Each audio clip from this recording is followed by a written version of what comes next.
आयज आमी करया आमच्या सगळ्या गोंयकारांच्या आवडीचें हुमण ते म्हणजे बांगड्याचें हुमण. उकडो शीत आनी बांगड्याचें हुमण म्हळ्यार सामकें रुचीचें जेवण. बांगड्याचें हुमण करपाक आमकां थोडें साहित्य लागतलें. 1 कप सोय, अर्दो नाल्ल वापरला हांवें, 10 ते 12 तेफळां, 1 टेबल स्पून सुकी कोथमिऱ्यो, हाफ टीस्पून हळदीचो पिठो, थोडी आमटाण, 1 हरवी मिरसांग, 4 गांवठी मिरसांग्यो आनी 1 बेतगी मिरसांग. बेतगी मिरसांग हांवें हुमणाक बरो रंग येवपाक घेतल्या. 2 मोठे बांगडे हांवें बरे उजरोवन धुवन घेतले.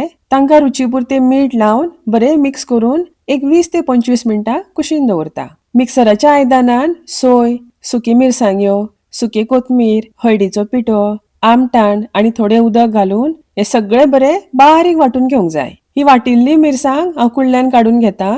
थोडें उदक घालून हुमणाची कन्सिस्टन्सी मिडियम थीक दवरूंक जाय. खूब पातळ किंवा खूब दाट करूंक फावना. आतां हुमणाक एक खतखतो काडून घेता. हुमण खतखत्ता तो मेरेन 10 ते 12 तेफळां धाडून घेता. तुमच्या कडेन ताजी तेफळां आसा जाल्यार फक्त 5 ते 6 तेफळां वापरात. तांचो फ्लेवर खूब स्ट्रॉंग आसता. तुमी पळोवपाक शकता हुमण बरें खतखतपाक लागले. आतां हातून घालया रुचीपुरतें मीठ. बांगड्याक आमी मीठ लावन दवरले ताका लागून मीठ मातशें कमीच वापरात. हरवी मिरसांग, 4 सोलां आनी धाडायिल्लीं तेफळां घालून बरें मिक्स करून घेवंक जाय. तुमच्यान जाय जाल्यार एक बारीकसो आल्याचो कुडको पासून धाडून घातल्यार जाता. आतां हातून एक एक करून सगळ्यो बांगड्याच्यो फोडी घालून घेता. नुस्तें हुमणान घालता आसतना पसरून घालूंक जाय, एका वयर एक घालूंक फावना.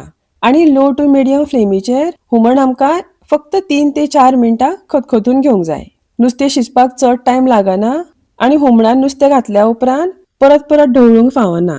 नाजाल्यार नुस्तें मोडटा. कुंडले मातशें अशें वयल्या वयर हालोवंक जाय. तुमी पळोवपाक शकता बांगडे बरे शिजल्यात आनी आमचे रुचीक अशें बांगड्याचें हुमण गरम गरम उकड्या शिता वांगडा खावपाक तयार आसा.